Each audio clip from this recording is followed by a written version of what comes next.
మన ప్రభువును రక్షకుడైన యేసుక్రీస్తు వారి అతి శ్రేష్టమైన నామమున ఈ అనుదిన జీవం అనే కార్యక్రమం నేను ప్రేమతో ఆహ్వానిస్తున్నాను.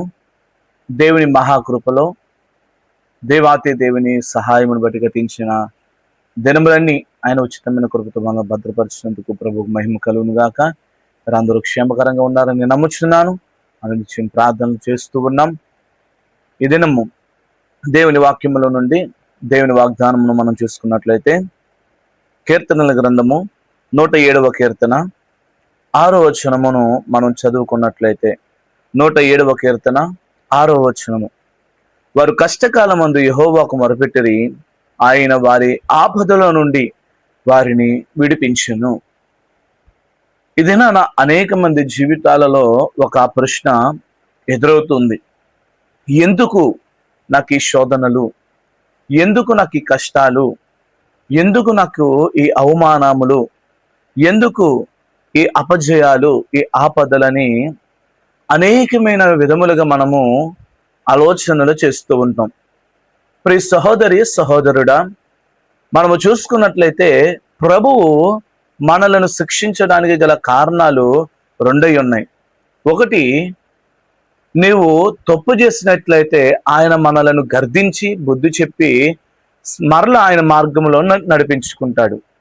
రెండవది మనం చూసుకున్నట్లయితే ఒకవేళ ఆయనకు దూరం అయిపోతున్నట్లయితే శ్రమ రూపంలో ఆయనకు మరలా మనము దగ్గర పడతామన్న ఆలోచనతో శ్రమలను ఆయన మన ఎదుటకు తీసుకువస్తాడు. మరలా ఇక్కడ మనం ఆలోచించవలసింది ఏంటంటే, నీ భక్తి సరైనదైతే నీకు వచ్చే శ్రమ దేవుడి దగ్గర నిండా లేదా లోకము నుండా అని నువ్వు ఆలోచన చేయాలి.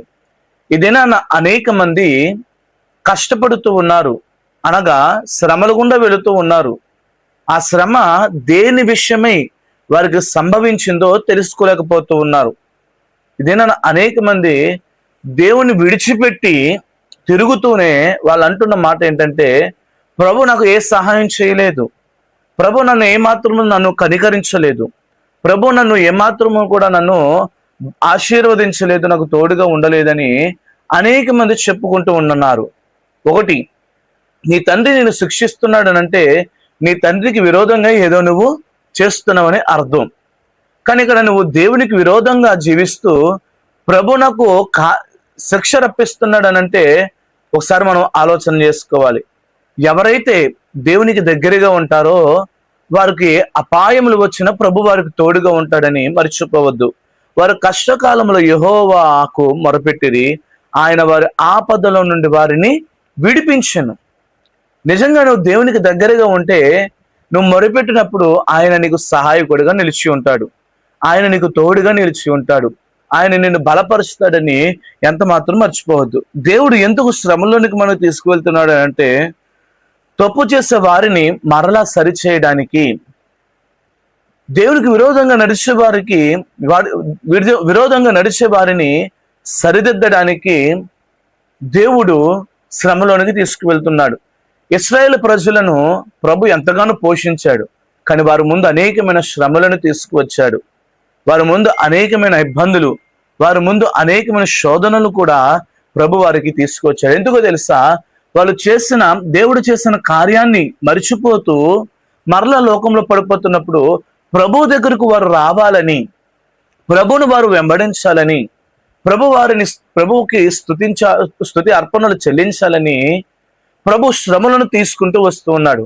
ఇదేనా నువ్వు కూడా దేవునికి వ్యతిరేకంగా జీవిస్తూ దేవునికి భిన్నంగా జీవిస్తున్నావేమో. అందుకే ప్రభు అనేకమైన శ్రమలను నీ ముందుకు తీసుకువస్తూ ఆయన నిన్ను మరలా సరిచేయడానికి చూస్తూ ఉన్నాడేమో. మరి ఇదేనా ఆ సరిదిద్దును నువ్వు దిద్దుకోగలుగుతావా? మనం చేసిన ప్రతి ఒక్క అవిధేయతలను కడుగోగలుగుతామా?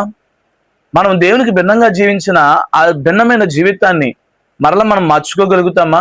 ఒకసారి ఆలోచన చేయి. ఇంతవరకు ఇన్ని దినాలు దేవునికి విరోధంగా జీవించినట్లయితే, దేవునికి భిన్నంగా మనం బ్రతికినట్లయితే, నీకు ఎదురవుతున్న శ్రమలను బట్టి ప్రభువుకి ఒకసారి నువ్వు ప్రభు చెంతకు మరలా నువ్వు ఒకసారి రావాల్సిందిగా ప్రభు పేరట మనం చేస్తున్నాం.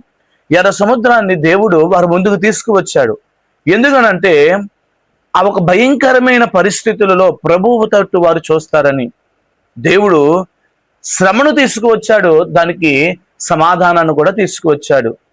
మన జీవితంలో దేవునికి అనుకూలంగా మనం బ్రతికినప్పుడు, దేవునికి మనము ఇష్టంగా జీవించినప్పుడు శ్రమ మనకు సంభవించినా మనం భయపడవలసిన అవసరము లేదు.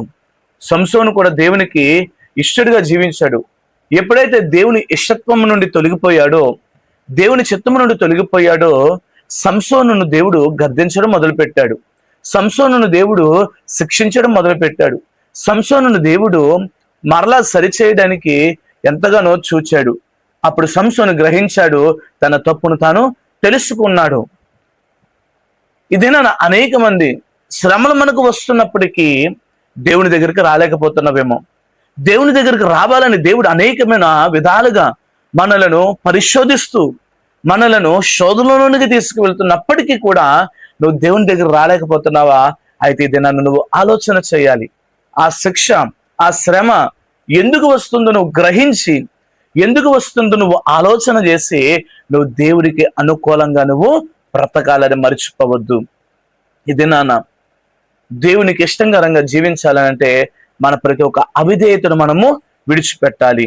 మన ఆపదల నుండి మనము రక్షింపబడాలంటే, ఆపదల నుండి మనము తొలగిపోవాలంటే, ఆపదలో దేవుని చిత్తాన్ని మనము తెలుసుకోవాలంటే, ఇంతవరకు ప్రతి ఒక్క అననుకూల పరిస్థితులను మనము మార్చుకోవాలనంటే దేవునికి యథార్థంగా మనము బ్రతకాలని మర్చిపోవద్దు. ఇది నాన్న మన జీవితంలో నువ్వు తెప్పు చేస్తున్నట్లయితే, దేవునికి భిన్నంగా జీవిస్తున్నట్లయితే ప్రభు చెంత ఈ దినాన్న అడుగు. ప్రభువా, ఈ దినాన్న నువ్వు నాకు తెలియపరచు, నా అవధేయతలను బట్టి నేను శోధనలోనికి వెళుతూ ఉన్నా, దయతో క్షమించండి ప్రభువా.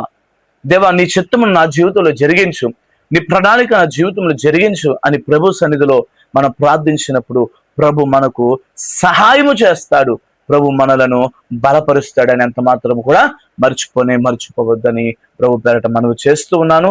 ప్రభు దినాన్న ఆయన కృప మనకు తోడేండు నడిపించును గాక. ఆమెను ప్రార్థన చేసుకుందాం. మహాగణుడైన మా తండ్రి, కృపా సత్య సంపూర్ణుడా, అయ్యా,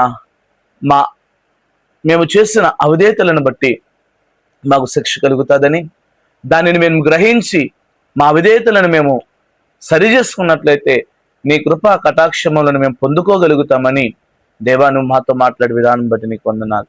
నీ బిడ్డను దీవించండి. ఈ దినమంతా నీ కృపా దీవెన ఆశీర్వాదాలతో నీ బిడ్డను బలపరచమని యేసు నామములో అడుగుచున్నాము మా పరమ తండ్రి. ఆమేన్.